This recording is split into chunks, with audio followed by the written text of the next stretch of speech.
Skont stimi tal-Għaqda Dinjija tas-Saħħa il-WHO u l-UNICEF 95% ta' tfal f'pajjiżna jingħataw it-tilqim meħtieġ kontra l-ħosba li tista' twassal għal mard fatali. Dan jikkontrasta ma' bosta pajjiżi Ewropej li qed iħabbtu wiċċhom ma' epidemija ta' ħosba.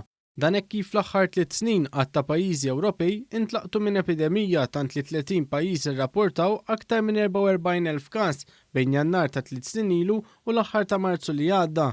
Din is-sena biss April li għadda ġew irrapportati aktar minn 6,200 każ fi Franza, l-Italja, il-Bulgarija, il-Litwanja u l-Polonja.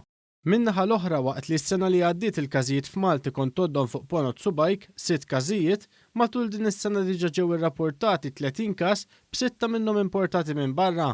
F'istqarrija l-Ministeru għas-Saħħa qal li 96% ta' tfal Maltin ħadu l-ewwel doża tat-tilqima tal-MMR li tipproteġi kontra mard serju fosthom dik tal-ħosba.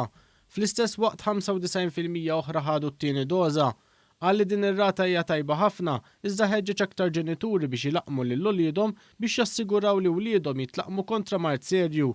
Spjega li l-problema ewlenija f'Malta ġejja minn grupp ta' adulti li ma natawx it-tilqim fi ġkuniethom.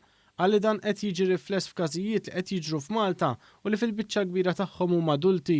Sostna li dawn il-każijiet ta' persuni mhux imlaqma jistgħu waslu għal tifqija qattiela.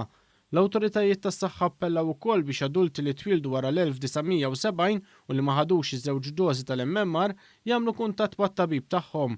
Sostna li matul is-sajf jiżdied ir-riskju li persuna tiltaqa' ma' każ ta' ħosba u għalhekk huwa essenzjali li l-persuna tassigura ruħha li tlaqmet biż-żewġ dożi tal-MMR li tagħti livell għoli ta' protezzjoni.